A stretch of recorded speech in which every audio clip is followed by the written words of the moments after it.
Chris. And I'm Ripley. And I'm John. And this is Comicsplaining. The show where John gets a promotion. Oh, you make it sound... Oh. In the worst way possible. So, if you don't follow our social media, we have a little bit of sad news. Our third co-host, my cat Bandit, passed away the day after Christmas. So, he's no longer with us, unfortunately.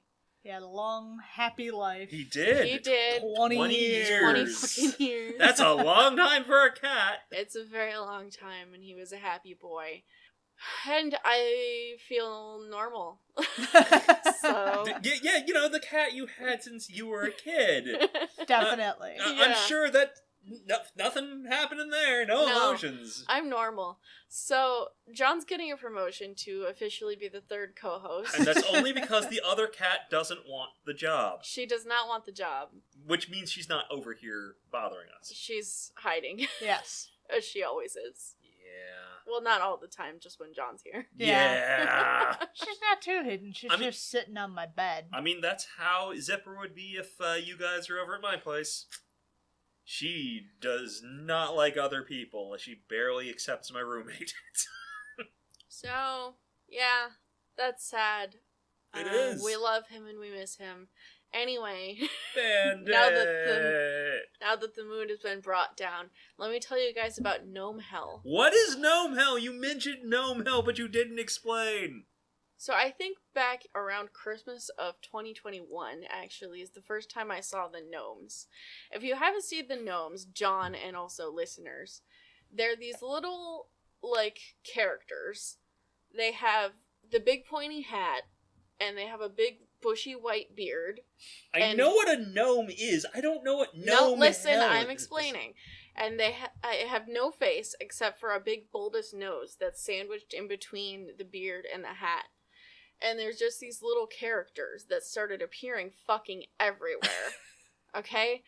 So it was around Christmas of 2021, and I started seeing these motherfuckers, and I'm like, okay, that's fine for Christmas. I don't know why that's acceptable for Christmas, but it is. It seems Christmassy. It's fine. Does it? I was a little confused. It just started popping up out of nowhere, and it was fucking everywhere suddenly, but whatever. Right? And then time goes on, and I keep seeing these fucking gnomes, and they keep getting rebranded for different shit, and finally, by the time I saw them for fucking Valentine's Day, I was losing it. I'm like, why are these gnomes everywhere? Yeah, that was a thing, wasn't it? It's still a thing! I didn't know. I knew that was a thing. I didn't realize you were still in Gnome Hell. I'm like, where did these bitches come from? Why are they everywhere? Why are they getting a fucking mascot branded for, Valentine's Day and President's Day? And, there's a teacher at the school I work at who has a teaching-themed one. And, they're literally they're the minions of home decor, okay? Oh, God. They're everywhere, they're on everything, and middle-aged women love them for some reason. But I don't understand where they came from. So I had kind of a little freak out about this to Ripley, and Ripley started making fun of me. And fast forward to now, I'm still confused, but mostly over it, but Ripley still keeps bringing it up and making fun of me. That's fair. Ripley currently has open something called Gnome Hell. Ripley has been playing Half-Life 2 again, and I guess found a mod called Gnome Hell. Looks like it's been founded by the phenomenon. Though, fun fact, maybe this is just... It's a side effect of Half-Life Alyx a couple years later, when everybody went back and played the games, and then you found out that Half-Life 2, Episode 2, has an achievement where if you carry the gnome from the end of the game and put it in the rocket, you get an achievement. Yes. It's called Gnome Chomsky. It is. So, that's what's going on with me right now. You're in Gnome Hell. I am in Gnome Hell. I don't care very much about the gnomes anymore, but we will make you care. They keep being thrust upon me. Send all your favorite gnomes to comicsplaining@gmail.com. If you are also in Gnome Hell, please please reach out a hand so we can at least be together in this horrible place. Apparently start a gnome hell support group. If you know where the gnomes came from, I would also love to have that information, because it was seemingly out of fucking nowhere. Maybe you can find the one true gnome and then throw that gnome into the fires of Mount Doom. On the other side of destroying it things, for all. I am Forever. looking to recruit people who would like to convert minion memes to gnome memes. Oh my god. I would love that. Anyway, can you guys tell me what happened last time we read Thor? No. Let's see if the description... No ideas. Let's see if the description reminds you. It won't. I'm gonna try anyway. It might remind me. Oh, read it out loud. In episode 84, Stan never fails to disappoint us. We watch a Nicolas Cage movie, and Mephisto moves very fast in relationships. I remember Mephisto because he All this- encased Thor in liquid semen. All this and more As in semen tends to be. this episode of the Comicsplaining Podcast. Was this the one where Thor and Sperm Loki sickle. switched bodies? Oh, that did happen. No. No, they switched faces. There you go. And that's why it was the Nicolas But- Cage. Oh, There they- was face off. But there was a story before that. I don't remember that Fuck. shit. I Just only said it was remember bad. Face Off. Well, there was a Did man this- involved. Is that the one where Thor time traveled and fixed it all? Yeah. Oh god damn it! So Fuck of you. course we don't remember. There was a because he undid Right, it. right. There was a prison or something, and so he Who showed did the up. prison belong to? Fuck, fine. Oh, yeah, the collector. No. No. No, it not was- the collector. The was some- stranger. The There you stranger. go. There you Yes, go. yes, and apparently he got into some trouble. And there was Emil.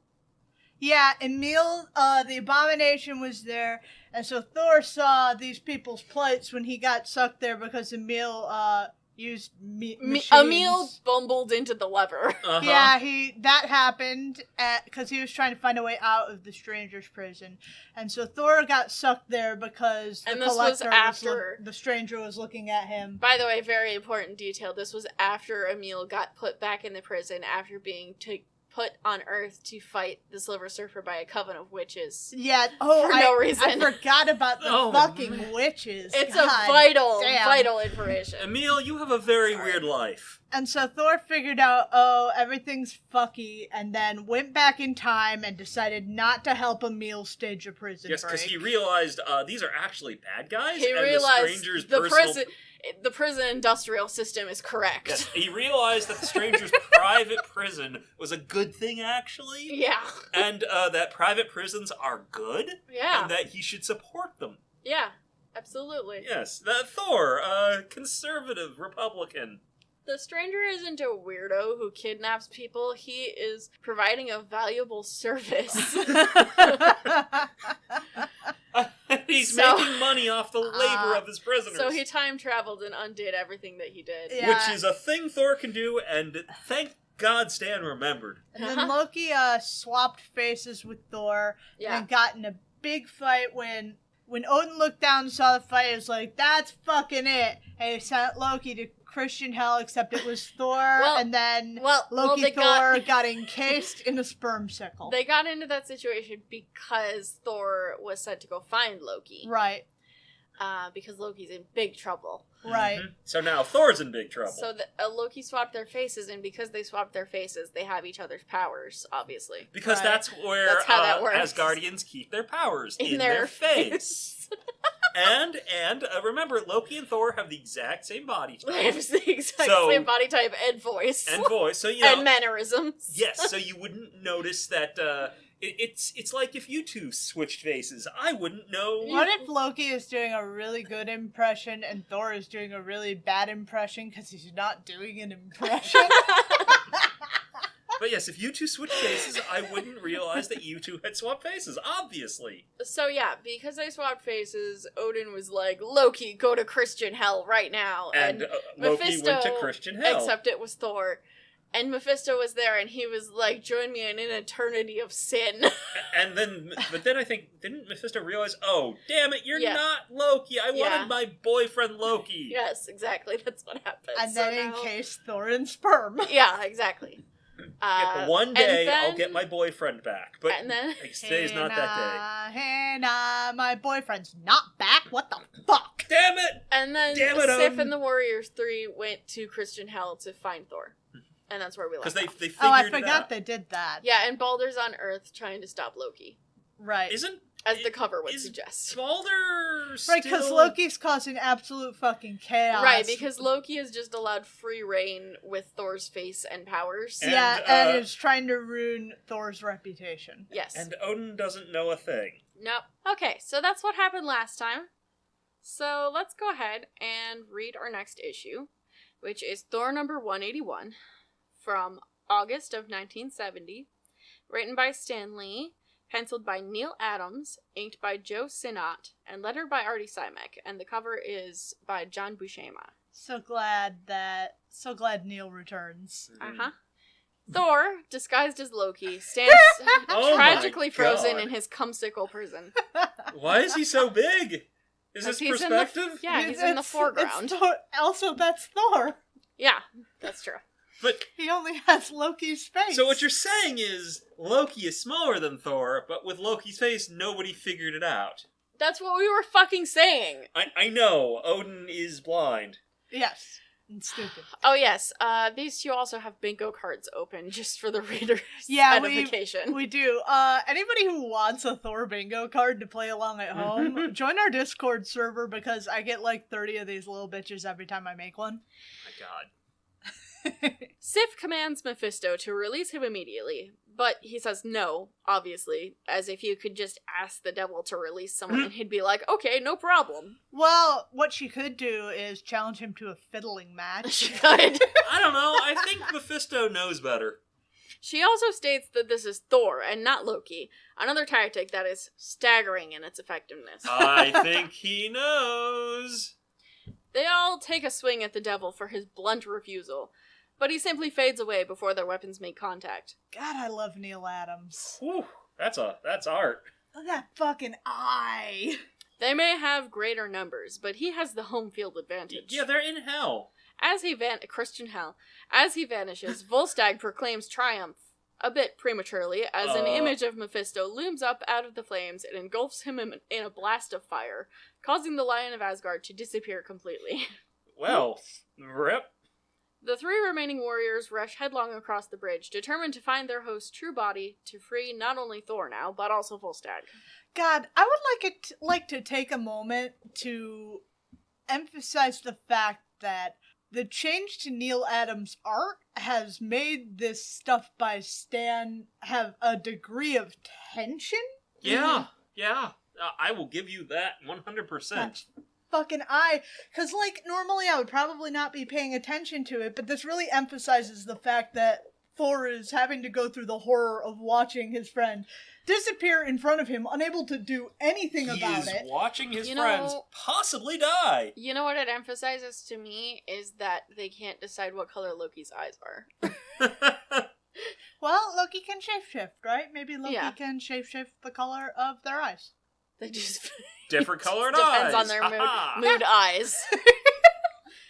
As they depart, the frozen thunder god looks on, completely miserable over his predicament.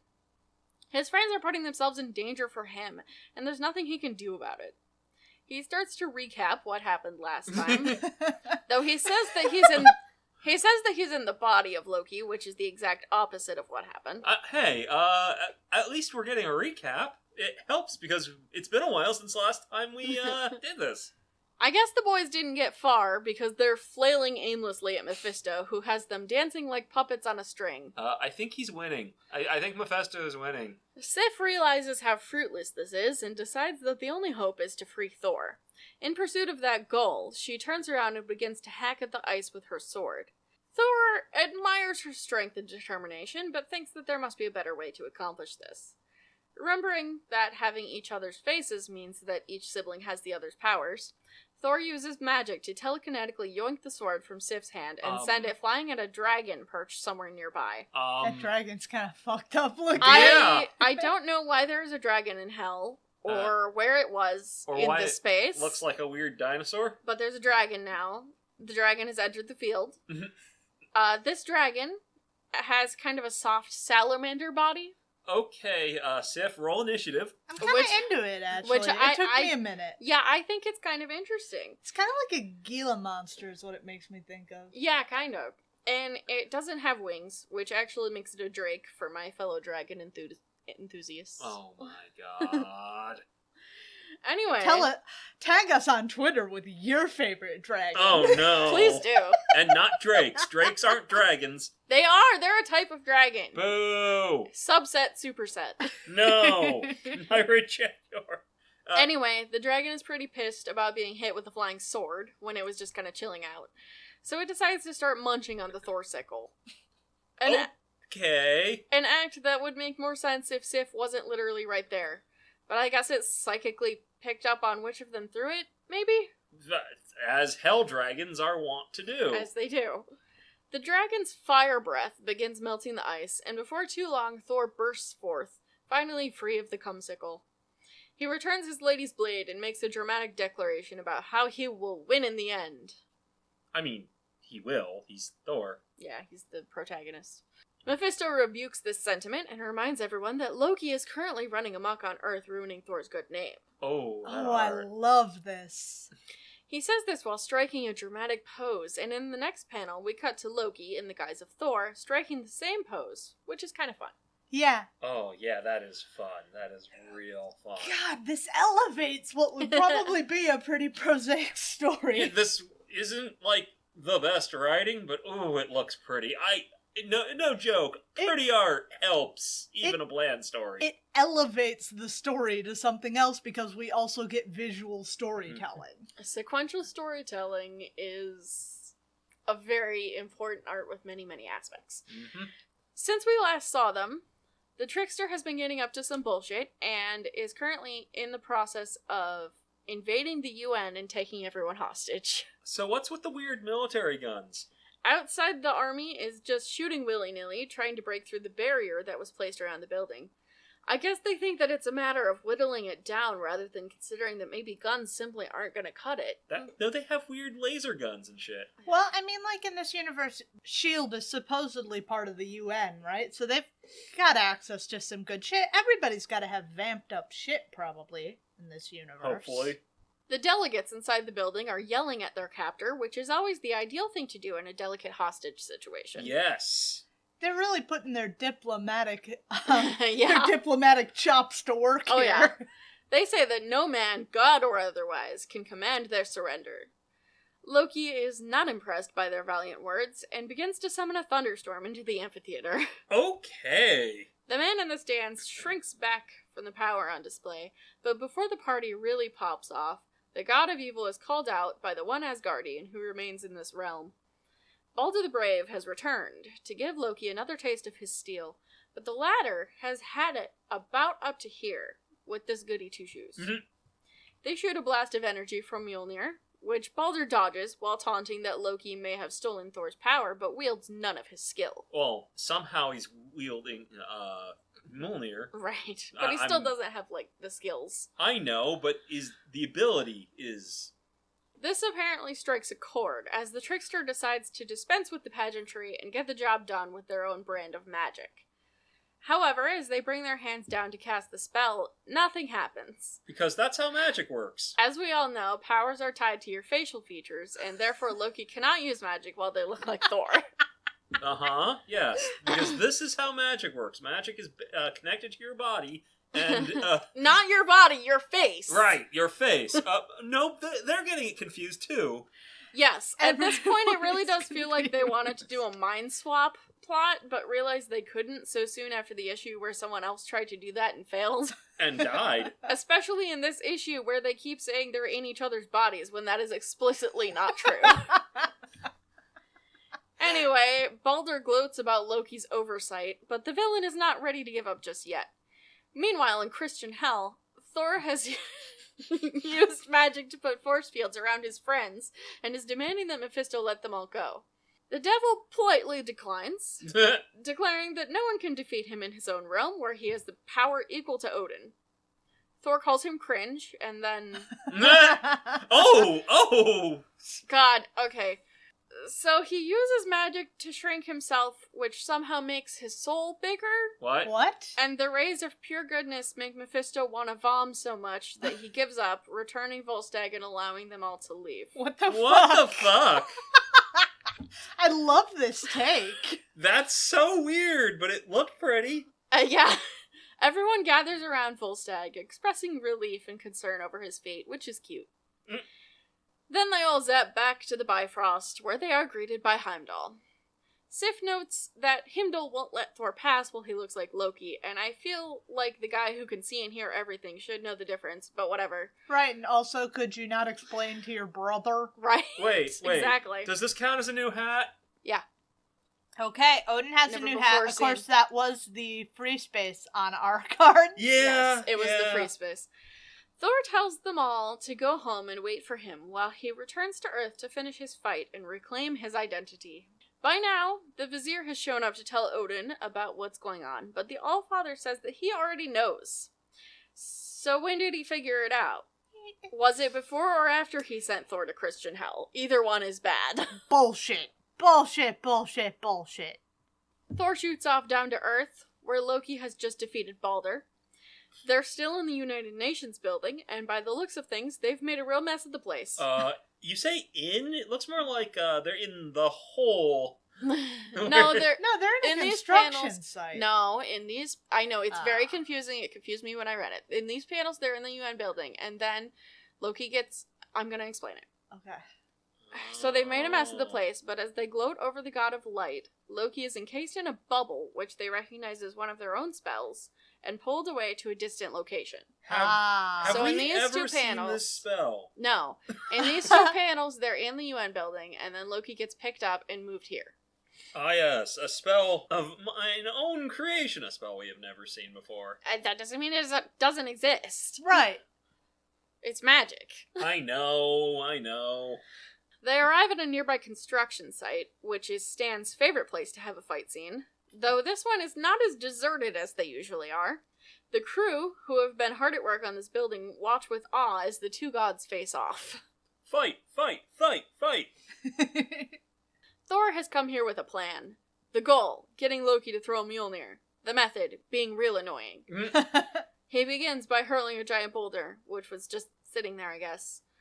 Sure. Which Loki smashes with a single blow of the hammer. No dice. Thor, you know how the hammer works. Yeah. Before he can move on to the next thing, the trickster decides to one-up him by throwing a digger one-handed. Sure. Neil That's Adams cool. was clearly using this opportunity to flex, because the digger is incredibly detailed and looks Yeah, amazing. It is. It's fucking awesome. I mean, it's so detailed, I think he might have had interests in this stuff. Any of our podcast listeners who want to see this fucking digger, check us out over on YouTube. We put out a video version of the show, complete with clips of the stuff we're talking about. God damn, I'm pluggy today. And hopefully, the fact that you swore won't keep the video from being visible. Whatever. Well, we can't monetize anyway, so it doesn't matter. I know, but YouTube is apparently been... Yeah, and YouTube's having issues right now. Yeah. Thor Really leaps out of the fucking way. It's really good. Thor leaps out of the way, grabbing onto a crane and throwing the wrecking ball down towards Loki's head. The god of evil once again deflects it with a single blow, but now Thor knows better than to give them time to recover. He's climbed into a shoveling machine, I don't really know what that machine is called, and now speeds toward his nemesis. Finally, Loki takes the bait, hurling Mjolnir at the machine's tread. Swiftly, Thor leaps forward, determined to pummel his little brother. Now they're both disarmed, but Loki still has Thor's superior strength, so it's not exactly a fair match. Yeah. What was the plan here? You know Thor, he doesn't really plan very This well. wasn't a good move. Thor is taking a beating, but he refuses to give up, rising after every blow and coming back for more, again and again. So that doesn't actually count as Thor saying "you may," does it? No, I don't think so. However, in time, the truth of the Odinson's ruse is revealed. He wasn't actually trying to beat Loki head-on, he was just trying to occupy them long enough for Mjolnir to transform. All at once, he regains the form of Dr. Donald Blake, and Loki loses the form of Thor. Loki should gain the form of Donald Blake. There's a weird soul transfer thing, where Loki's soul flies out of Don, and then Thor's soul flies out of Loki. Not sure what's going on there. Because they swap bodies, don't you If know? I had to guess, I'd say they were struggling to represent this in a way that made visual sense, because the whole face-swapping thing is dumb, and they probably couldn't come up with a good way to undo that. I think Stan wasn't very clear about what he wanted. It's possible. All that really matters is everyone is back to normal, and that's all you need to know. Alright. As Loki stands stunned by the transformation, Don quickly retrieves the cane and once more becomes the God of Thunder. Those construction workers are gonna have a hell of a story to tell at the bar later. With their plot foiled, Thor asks Loki, "Will you fight on, or will you yield?" Loki, who has a big fat black eye suddenly, says they won't do either of those things, but then does run away, which is a very younger sibling move. I'm not yielding. I'm not yielding. I'm just taking a break. Time out. The day is saved once more. All are in their correct bodies and faces, and Thor returns to business as usual, pondering what mischief Loki will cook up next. So what did you guys think for that issue? It's alright. It was very pretty. I'm gonna go with 3.5. There was a lot of stupid, but it was pretty enjoyable. It was elevated by the art significantly. Yeah, I'll say that's this. true. Stan's dumb plots are way easier to put up with when the art is pretty. That's true. We had some really mediocre art with some really bad plots, and now we have some great art, some stellar art, some spectacular art. And I mean, the plots aren't It's that mediocre, much better, but but the art, like, that was nice. oh yeah. So yeah, 3-ish, something in that range. I'd also give it a 3. I don't know if I got anything on the bingo card except for Odin has a new hat. Really? I'm looking. I mean, it was an unusual issue. Yeah. He didn't really have story-breaking power. Loki's not king of Asgard. Don goes. Odin didn't really do anything. Sif? Did He Sif often doesn't do anything. Did Sif get captured? No. I didn't. No. Technically, Thor did not say the nay.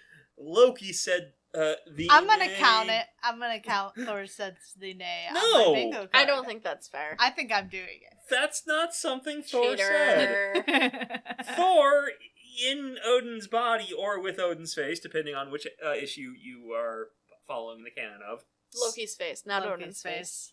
Okay, Loki's face. Loki in Thor's face, or Loki in Thor's body, said the nay. I don't really get to count this as Loki getting a new fit either, because that happened last issue. Right. That's the other thing, is this is the second part Yeah. of the story, so. I feel like a lot of this would have happened in the first part of the story. Yeah, and we didn't see a toad-like wizard that isn't Toad. No. We did. We did? No, I don't think he was too toad-like. Oh, is that the one you've been though. looking for? I don't think he looked too togy. Because Toad... Is no, that... it's a different guy. Cause Okay. there's the old guy, he has his old vizier, and then there's the toad-like guys. Okay. No, the power to defeat the devil did not come from Odin. No? Volstagg wasn't a coward. No! I saw Volstagg and I was like, oh, good. And no? Balder did not be a Disney princess. Balder got his shit kicked in. Balder got warped.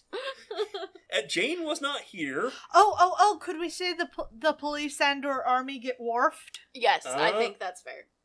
Do I have that? The army did get warped. You might not have it. Oh, damn, I don't have that one. Right, we've got enough now that not every card has every spot. So, If you have any good ideas for bingo cards, again, hit us up on social media or give us an email. Alright, well, Let us move along. And Fandra wasn't extra, damn it. Fandor was No. barely there. He was. He was shockingly subdued. Yeah. Although I get the I feeling think I'm there about was to just get one. too much going on. So, here we go. to Thor number 182 from September of 1970. Written by Stan Lee, penciled by John Buscema, inked by Joe Sinnott, and lettered by Artie Simek. Alright. Are we going to see the face of Doom? We'll see. Before we get into this, I need to give a quick warning for ableism, of all things. Oh, fun. Huh. So Thor's back in New York City and back on his bullshit. Hey, does that count as Thor climbing with his hammer? No. You'd have to see him doing it. Okay. He's sitting there. Thor's back in New York City and back on his bullshit, crouching on random rooftops, being introspective. You know how he is. You might be thinking that whole thing where Loki impersonated him to ruin his good name will have no consequences. But Stan assures us immediately that this is not the case. Holy shit. What? Consequences in my Thor? In fact, this is the very topic which Thor is currently pondering. With Loki once again defeated, the Earth is now safe, but many people still believe that he was responsible for the havoc over the past week. He feels discouraged by this. After spending so long building up trust among his mortal charges, to see it all destroyed and face the prospect of starting over is a harsh blow. See, this is where you go find a PR person. I don't think he knows what that is. But the Avengers know what that is. That's right, true. go That's talk true. to Tony. As he takes off and soars above the city, trying to decide his next course of action, he notices some noise on the street below. A young woman has decided to protest outside the Latverian embassy. Oh no. Alone, which is a strange choice. She's gonna get disappeared. This has caused a few old people with nothing better to do to start yelling at her for disrupting the status quo. More people come to yell at the old people, and then people start yelling at them, and it's just kind of turning into a mess. What the hell? Thor touches down in an alley as the situation quickly spirals out of control, deciding that for now his best course of action is to turn into Donald Blake and attempt to defuse the brewing riot at ground level. As a See, regular This guy. may be one of the few times that I actually support that decision, as I don't think Thor's appearance would be particularly calming a At day this after he moment. was seen publicly holding the entire United Nations hostage. I want to talk about the characterization of this woman as a commie because... Okay, so if we're gonna be doing this, this is the kind of thing going in and taking on a monarch the U.S. would probably be like totally all about, right? Right. Doing this shit. I mean, he's an autocrat. If there was a benefit. He's an autocrat. We love autocrats, especially in this period. Which is what I'm saying is the fact that they would be all in on that shit if not for the fact that they must have some kind of pre-existing relationship with Latveria, so that's interesting. Yeah. Because it means the press hasn't been portraying Latveria as particularly antagonistic.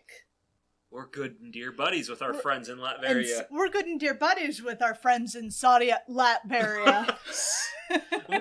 we probably have nuclear weapons in Latveria. You are losing us listeners by the moment. Good. We're keeping... Fuck them. We're getting the better listeners out of it. We're honing our audience to a fine blade. And we're also keeping nuclear weapons in Latveria. That is how this works. We are scaring that helps keep the Russians out. Well, before you say that, Don rushes headlong into the crowd, which is swiftly devolving into chaos.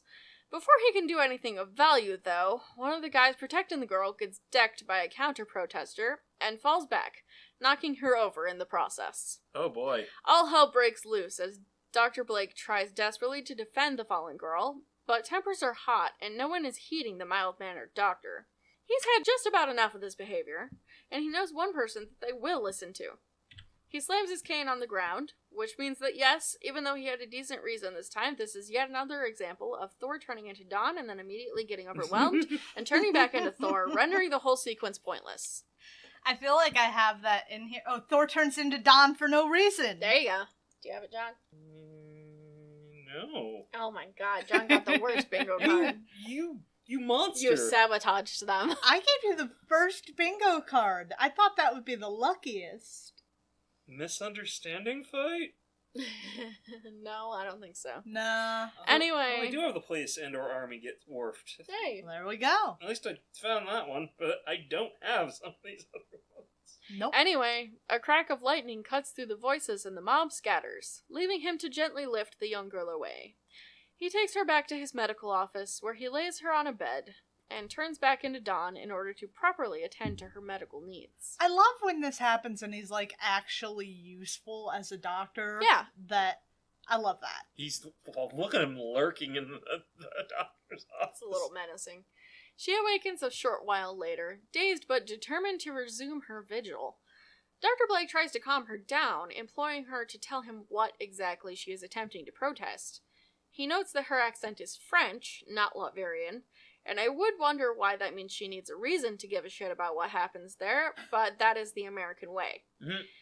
The fact of the matter is, she does have a reason, because caring about innocent people in other countries is for hippies and commies. So, I have the commies did it? No, they didn't do it, though. There's not any actual commies. Yeah. Okay. But I've got my eye for commies. She is from France, but when she was a little girl, she and her father were abducted and brought to Latveria. Her father was some kind of scientist named Professor Lafarge, or Lafage. LaForge! Geordie Laforge. Yes. And Professor Geordie Laforge. Geordie Laforge. And Dr. Doom was determined to get this man to build him a bunch of missile silos. When the professor refused, his daughter, whose name is Cosette, apparently, was used as a gentle ultimatum, and Laforge quickly folded. Cosette was kept under lock and key in Doom's own palace until her father completed the silos. The story jumps forward a substantial amount of time to Cosette as a teenager, still being held captive. I guess I don't know how long it takes to build missile silos, because I feel like it shouldn't be taking that long. Can take a while if you don't have a lot of money. He's got to build a lot of them. That's true. I don't know, I feel like there are easier ways to get missile silos in your country. Not that we know how long it's been, just judging by how she looked at first and how she looks now, it has to have been at least 5 years. Okay, but so they need his help building the missile silos and not the missiles? Because I feel like that wouldn't be that hard. The silos are just holes in the ground. Right. They're just very well-constructed holes in the ground. This should be basic stuff, though. Anyway, as the silos neared completion, the guard relaxed until she was able to escape with help from the Latverian underground. Cosette made her way to America and was safe at last, though she couldn't rest easy knowing that soon Dr. Doom would be in control of his own array of missiles. With such weapons in the hands of the unstable despot, nowhere on Earth would be truly safe. So she decided that picketing the Latverian embassy was the right answer to that problem. It was an easy way to get black right, bag. that seems like a really bad idea, Cosette. I question her methods, but you can't argue with results, as Dawn is now giving this issue a very serious pondering. Okay. I don't know, a tangent, but do you know when Doom gets into magic? Because I don't. Maybe he's been magic all along. I feel like he has. I feel like, yeah. Because I feel like Don doesn't know what he's getting into. No. No. Well, Dawn doesn't know every magic person. Well, he should. Cosette also fears for her father, not believing that completing the project will guarantee his safety, especially with her now missing. And protesting it. That's why we protest in front of the Latverian embassy, because we're concerned about his fucking safety. Right? Yeah, Doesn't make that's sense. surely going to Fuck, protect Cosette. Dawn tells her not to worry, that he knows a guy who can take care of it. He ushers her out of the office, I skipped ahead too fast. He ushers her out of the office, telling her to go home while he deals with this. She does, I guess. She finds him trustworthy, which, okay, but that doesn't mean he can defuse an international crisis.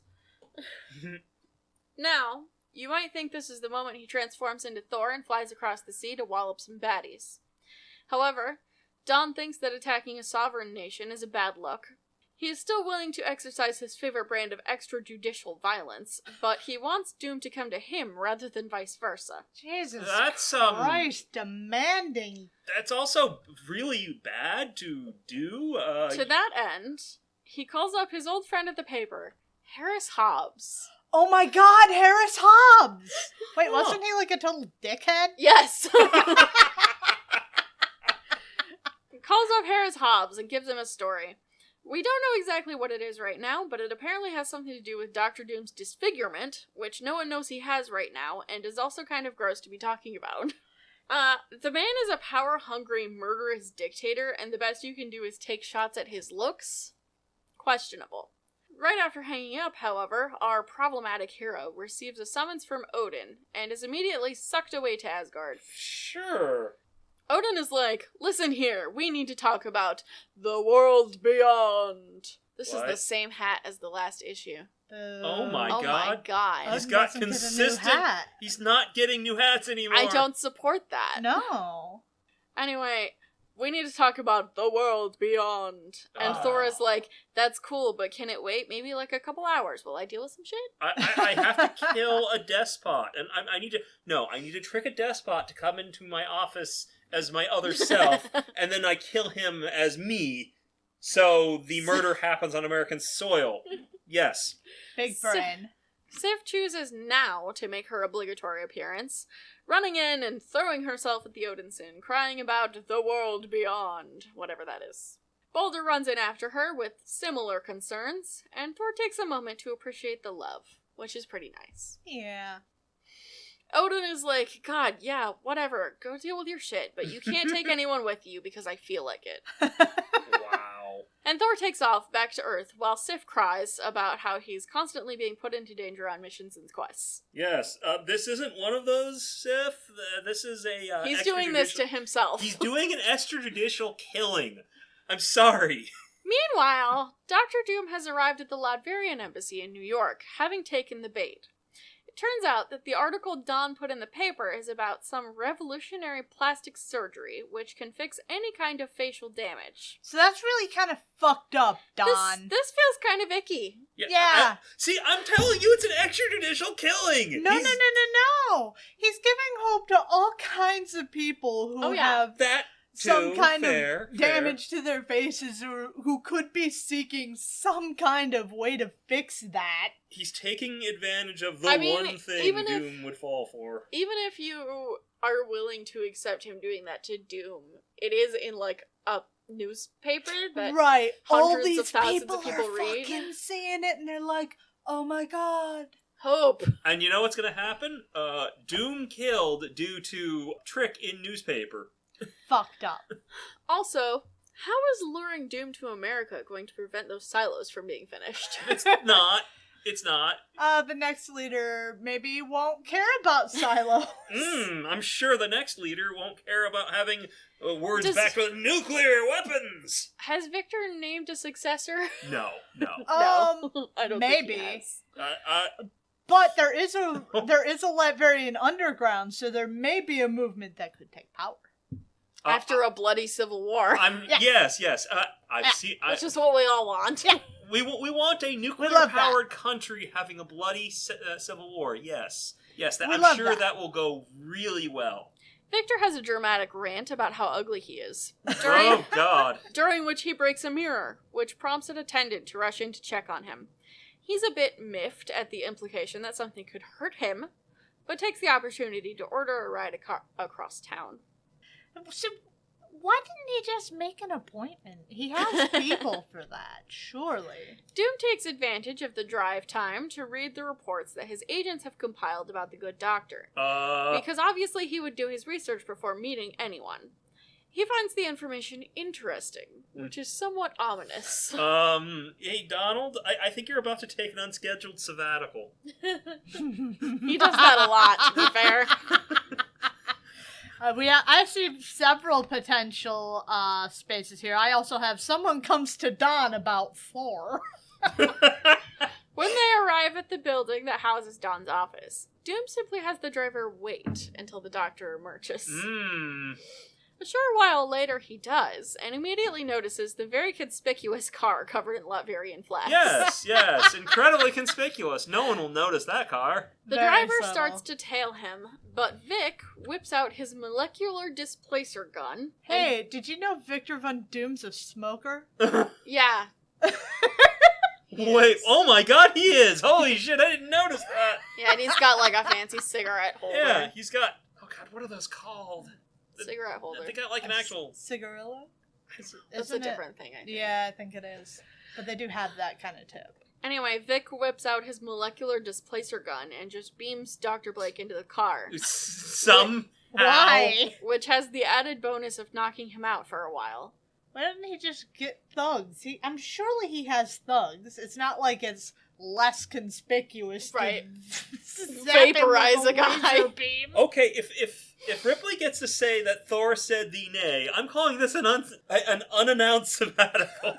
That's fine. That's totally fair. He was on the job. Yes, he was specifically being Don Blake, a doctor, when he got abducted by Doom. This is a sabbatical. Oh, yeah. Agreed. They drive to the outskirts of town, where they open a secret hangar and reveal some kind of aircraft. Genuinely cannot tell what it is. Maybe a helicopter? Maybe a jet? I don't know. It's a helicopter motorcycle sidecar thing. Wow. That's what I'm seeing here. Yeah, I'm agreeing. It's a helicopter with a sidecar, a covered sidecar. Look at that spring-powered tree. Just wait till you see it at a different angle. Oh, They no. load the unconscious doctor into the jet copter, and the lackey takes a brief moment to question the wisdom of kidnapping an American citizen. To which Dr. Doom responds with the flawless reasoning that he can do whatever he wants because he has diplomatic immunity. Diplomatic immunity from the State Department, not from the Fantastic Four. Donald Blake finally rouses Holy shit! as they take to the air. This thing looks different at every angle. It does! What the fuck? Donald Blake finally rouses as they take to the air, and he's excited to see that his plan worked flawlessly.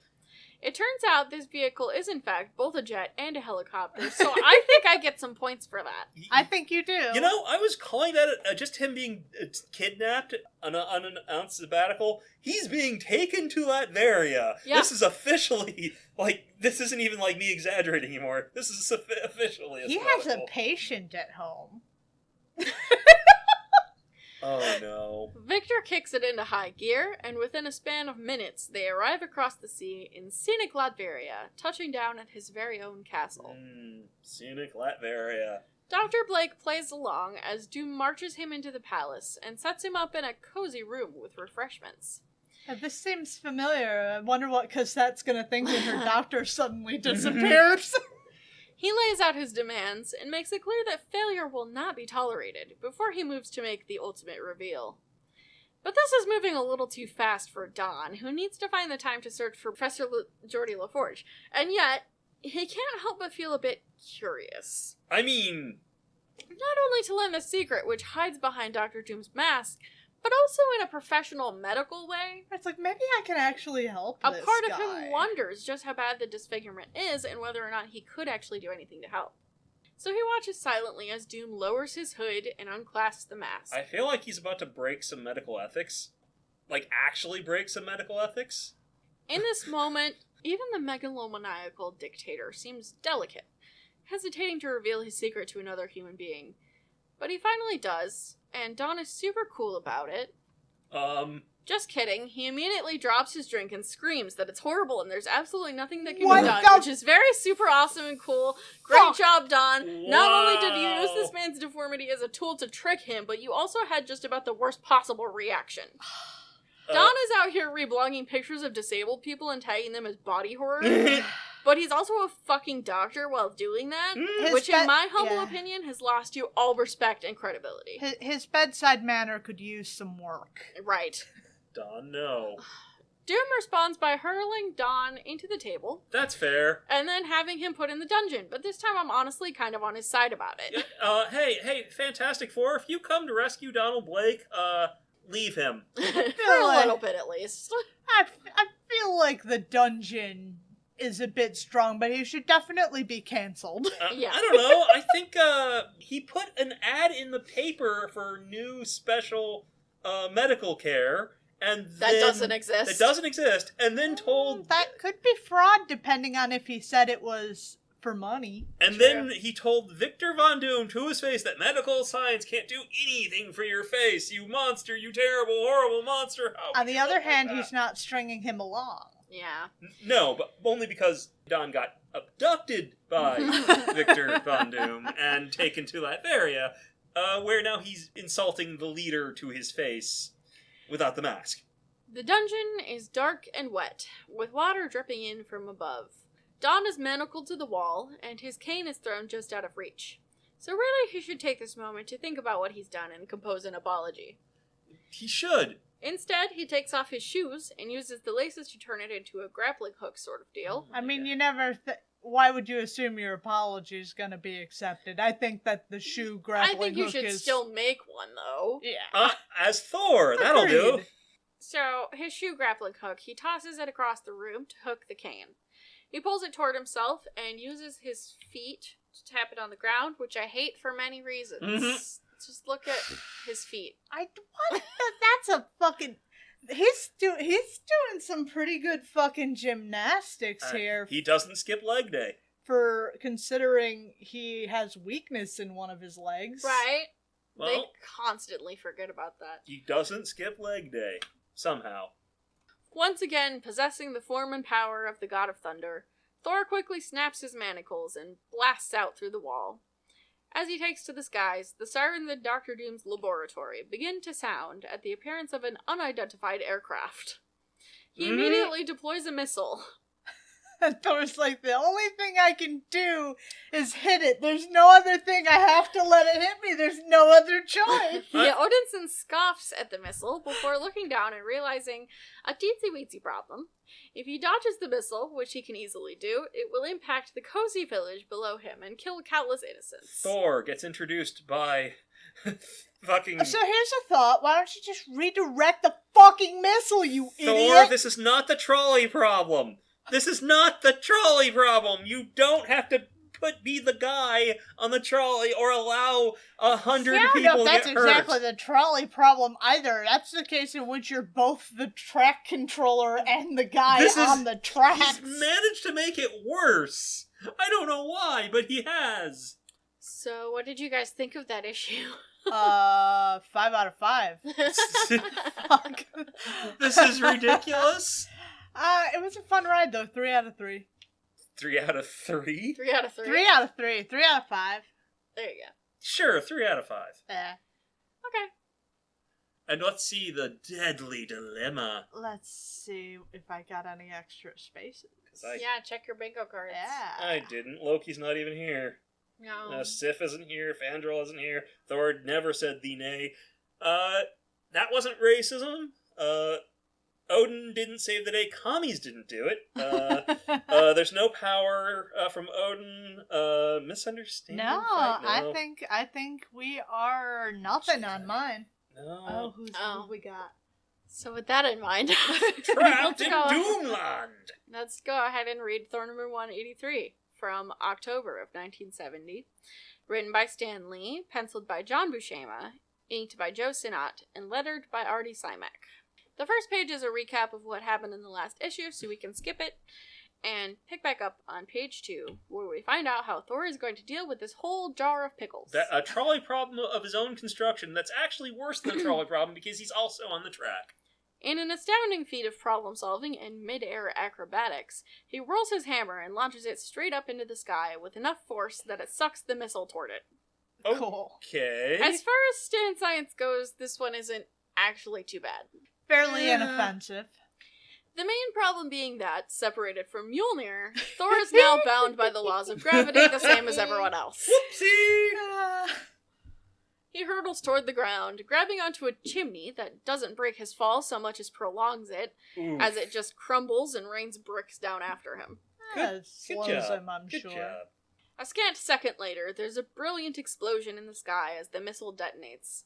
However, Mjolnir doesn't return to the Thunder God's hand, and 60 seconds later, he regains his frail mortal form. Rip Mjolnir. I guess the hammer's gone forever. Oh yeah, that's it. Staggered, and with no means to protect himself in this foreign land, he stumbles forward to find somewhere to hide and make a new plan. As it turns out, Mjolnir has fallen directly into the village square, to the astounded looks of all present. Somehow it didn't make a huge crater or really cause any damage, which I don't think is terribly realistic, like if a sledgehammer fell from the sky. Yeah. The citizens gather around, contemplating this development, until their king arrives and nearly kills them with lasers. As you do. As you do. Doom proclaims that he will be the one to deal with the hammer. But as he stoops to pick it up, he finds that he can't even lift the handle. I'm shocked. Right. Although, Doom, you need Thor's face. That would fix several of his problems. It would fix several of your problems He'd be at the very same handsome. time. In a fit of frustration, he blasts it before trying once again, but no dice. Even with the extra strength afforded by his armor, he can't find a way to budge the hunk of metal. Finally, he seals it in an electrostatic force cage. Sure! Before storming back to his palace and shouting that he will deal with it later. Victor stomps back to his house like he's mad that the neighbor kid wouldn't share his toys. Mm-hmm. On his way in, he commands one of his mooks to fire up the silent stalker. Okay, so he's ordering a not sentinel to get this weird... What in the fucking hell is that? I like this thing. It's cool. It's a machine that he invented, obviously, which does something unclear.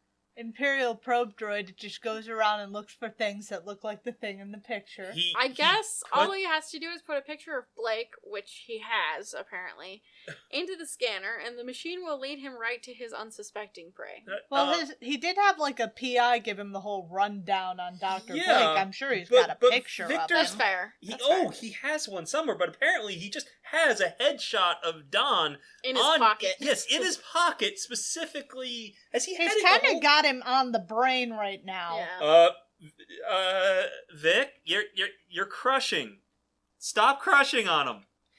Before we get to see exactly how that happens, we cut away to Asgard, where Odin ponders the predicament of his favorite son. He says that he can't help while Thor is in his human form. Yes, you can. To which I would ask why. But his help is entirely conditional on his mood anyway, so it doesn't really matter. Yeah. So, Sif and Balder are also there, but before I can address that, I need to talk about the fact that Odin has this situation in Latveria pulled up on one of his flat screens, which means that we can actually see what the Silent Stalker is doing. This image is fucking weird. I guess from this I can assume it's something like a drone, except rather than flying, it runs across the ground on tiny wheels attached to spindly legs. Fucking casters. Mm-hmm. It looks fucking ridiculous, and I have to wonder why Victor built it like that. I don't know, I just enjoy the Tudor construction of the building that it's riding past. Because Also, I'm sure Scenic Latveria has that. Also, how does it track someone from a photo? Like, does Doom have an elaborate CCTV system with facial recognition that's perfectly camouflaged in the rustic Eastern European architecture? It has camera on it. So here's my theory. It just runs around and looks at whoever it can find. Yes. And sees if it can find somebody who looks like the thing in the picture. Okay. Yes, that's what it's doing. That's not very efficient. No, we never said Doom was efficient. Come on. With that out of the way, let's get back to Sif. She pleads for the Allfather to do something, worrying that Thor may never reclaim Mjolnir and have to stay immortal. Sif's hair looks different in John's style, but I can't put my finger on it. More curly? Shorter? Yeah. It looks very bouncy. It's got that bounce. She's got volume. Yeah. Odin brushes her off, saying that Thor will be fine. Or he won't, and that's not his problem. He'll figure it out. Sif starts to cry because she's a woman. And Odin is like, good, yes, keep crying, excellent. Oh my god! Man, I really love these super productive Asgard check-ins that we get sometimes. Great. Jesus Christ. Meanwhile, Don hasn't seen hide nor hair of his hammer, but he has somehow stumbled into the laboratory where Professor LaForge toils. Thinking that he could ally with the man, he calls out to him, only to have the professor cry out for help. Dr. Blake rushes across the room, clamping a hand over LaForge's mouth. He tries to reason with the scientist, but LaForge has been in captivity for too long, and can't believe even this shred of hope. He cries out that this must be a trick by Doom, which he won't fall for. Fair. And seeing he's on the edge of hysterics, Don decides to back off. This guy won't be any help. That's a shame, but it's actually reasonable of him. He sneaks his way out of the lab until he spies the hammer laying in a courtyard. It's far from a joyful reunion, however, as Mjolnir lies encased in the force field that Doom placed on it to prevent anyone else from tampering while he was gone. Thinking on his feet, Don grabs a pickaxe and shovel and begins to loudly dig a hole next to the hammer, until he hears the footsteps of approaching guards. He quickly lays his jacket over the hole and climbs a tree. Dom's being pretty tricksy. And I'm just going to describe this series of events matter-of-factly, because it doesn't really deserve anything more from me. The Doom Squad finds Don's coat over the hole and decides that he himself must be in the hole, so without looking, they all blast the fuck out of the hole, which makes it bigger, which is what Don wanted. Oh my god, they just Looney Tunesed it. They then decide, based on no evidence, that the man in question was in the hole, and that they've killed him so good there is no trace of him left. And they all leave to get a reward from their boss. They Looney Tunesed it! Don then hops down from the tree and climbs into the hole, where he starts digging with his hands to get under Mjolnir, because I guess Doom only put a force field on top of it. Why didn't you just bring the pickaxe? So that was dumb. What the fuck? But Thor's back, and the story can finally progress. Oh, Odin's like, oh, he matters again. You're right. Thor's back, so Don matters. Cool. He takes to the sky and flies back to Doom's castle, where he Kool-Aid Mans through another wall. Oh yeah! Only to find Victor waiting, with his hand on the lever of some kind of machine. He says that if he pulls the lever, it will release missiles that will destroy every major city on Earth. 1,000 missiles. Okay, so that's why he needed some help, because Latveria is more missile than man. Which will happen unless Thor hands over his hammer. Faced with no recourse, Thor holds out Mjolnir, and Doom grabs at it hungrily. He's eager to gain the power that it holds, but as soon as Thor places it into his hands, it slams down to the ground once more. Of course. Good job. Thor takes the opportunity to destroy the missile control panel, which is a big gamble on his part. What if that just launched all of them, Thor? What would you do then? No time to think. He would let the missile hit See, my thought? I thought he was gonna, drop it and then bust Doom in the chops when he fell. No. The missiles are his priority. Fair. It doesn't do that, presumably, so the Thunder God runs to retrieve his hammer before the time runs out. Then Doom is like, if I can't have it, no one will. This is the second time he's done this. He's whacks him in the shins with a steel pipe. Just like in the Circus of Crime. I fall! Thor thoughts. I love the idea of Doom fucking resorting to just hitting the guy in the shin. With a metal pipe. He stands over the Odinson, raging about his missiles and shooting beams at him. No. Thor leaps forward, tackling the despot to the floor where they begin to grapple. Wait, it took years to... Are you telling me that was the only thing that made the missiles work? Yes. Doom. Single points of failure are bad. You know this. No You are shit. smart enough to know this.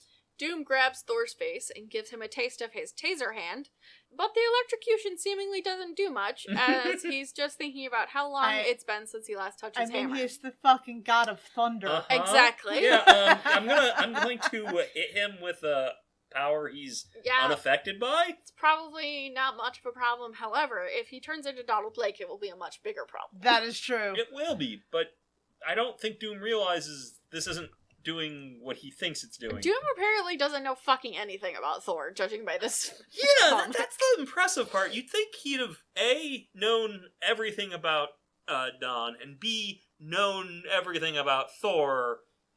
Right, because they're notoriously tight. Yes.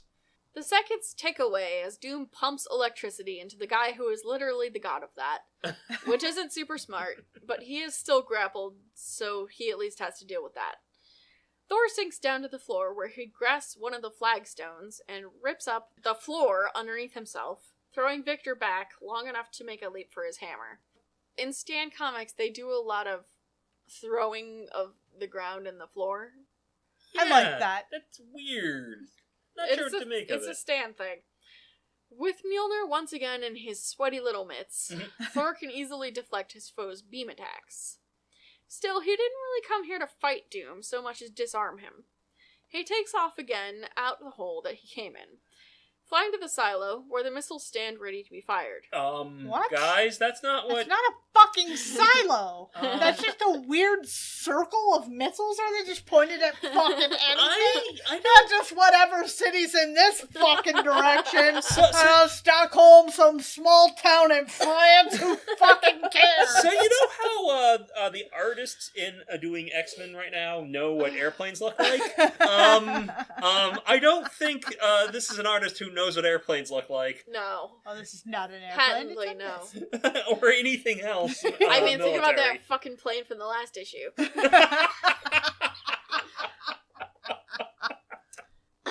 Though the controls were destroyed, the job isn't done until the weapons themselves are destroyed.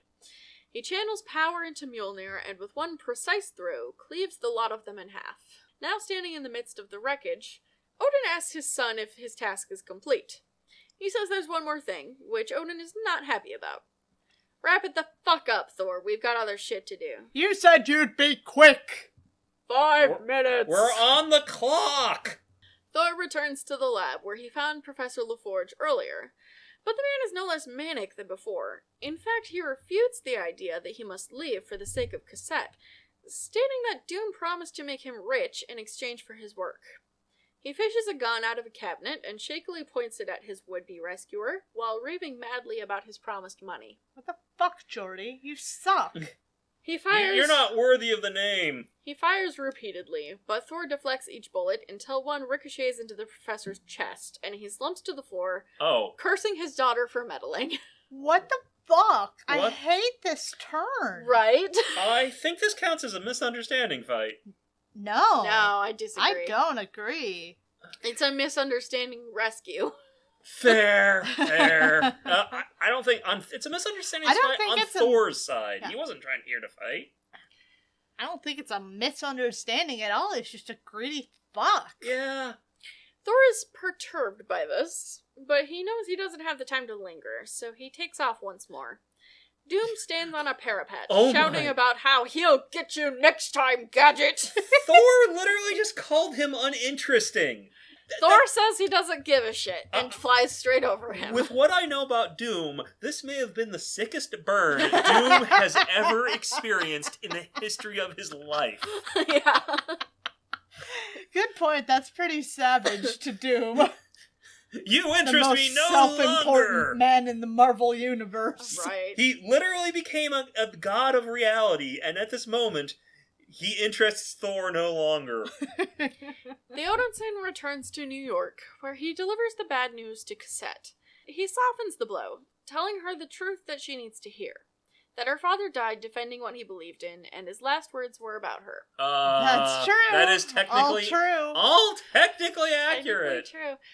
You know, it feels a little skeezy, but would it really help her at all to know the truth?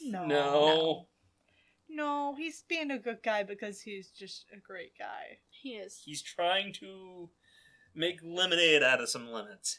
He then takes his leave, flying into the great beyond, toward Asgard and his next quest. Wait, so what? I'm trying to remember. Did she do this with Dawn or no? I thought she did all this. She talked to Dawn. No, he showed up and was like, hey, Dawn's sent not coming home. He went on an unannounced sabbatical. Right. So the thing is, so now this really does count as an unannounced sabbatical. It's even, Right. This is the second unannounced sabbatical. Or like a continuation of the first one. So what did you guys think of that issue? That was... It was wildly unbalanced, but at least Odin didn't save the day. That ending really annoyed me, but like 3, I guess. Yeah. I'm not... the whole wrap it up, Thor, TikTok, we've got shit to do. Let the story breathe. I kind of like it. I think it works with how Odin fucking is. It is, but I don't think that's the thing we're supposed to be taking from it. It may not work very well in furtherance of the story, though. I'll give you that. I think we're supposed to be taking that this is, in some ways, Thor being a little selfish, that he's trying to solve worldly problems. I don't think it's about him being selfish. I think it's about him being good and not being selfish. Mm-hmm. But this is also a promotion for the world beyond! Right. We're promoting the next story before it's even started. That's what they always do. I know, but now they're not even being, fun about it. All right, how do you rate it? It barely gets a 3. Barely. What about you? 3. Yep, seems 3 like is across the board. we've for got a all of them. consensus here. And that's all I have for today. Yep, we're glad to be back. Small announcement that for anyone who had heard our babblings about how NFL Super Pro is going to be February over on Patreon, it is actually going to be this month because we remembered that the Super Bowl takes place at the beginning of the month. Mm-hmm. Well, you remembered that. Yeah. That's true, I did. Fun fact, NFL Super Pro isn't like the other things we've done. No, it's a series. It is a full we're gonna make it- series, a full 12-issue series with an annual. Every January. Maybe I should start up with the NFL song. God. I don't think we can use clear that It's one. a Patreon bonus. Technically, it's allowed. I don't think we can clear that one for copyright. Technically, it's allowed. Who's gonna look? Someone eventually might. Who cares? Anyway, we're gonna be back at you next week with the X-Men. If you haven't paid attention to any of our plugs, I guess I'll run down them real quick. You can hit us up over on Discord, get a free bingo card, let us know over on comicsplaining@gmail.com about your favorite dragon, or send us cool gnome memes. We are over on Tumblr, Twitter, Facebook, Instagram, probably other places. I don't fucking remember. It's been a while. Rate and review us, tell your friends, tell your enemies. Press subscribe, like button, comment, Click hit that us up on motherfucking YouTube. bell. Because we've got a video version where you can see Neil Adams' gorgeous art. Ooh, it is gorgeous. Like, if there's one great thing about these issues, they're very pretty, even if Neil Adams clearly doesn't know what planes and missiles. The first issue was pretty. The second and third issue were a different person. It was a different person. That was a different person. Neil Adams. It does seem like he took some inspiration in some places. It does. It feels like we're actually getting some continuity of art design. Like, Thor didn't get a new outfit. He got the outfit from the Neil Adams. Odin. Odin didn't get a new outfit. Thor never gets a new outfit. No. That's true. But Odin got the outfit from the last Neil Adams. Right. Which, what is this continuity of Odin outfits? He usually gets a new outfit in the same issue. What the fuck? Every page. What the fuck? Maybe Yes, it was every a coincidence. I don't think it's a coincidence. He's been wearing the same thing since Neil Adams drew him in that. Anyway, we're going to be back next week, and we look forward to talking to you then. Bye. Bye.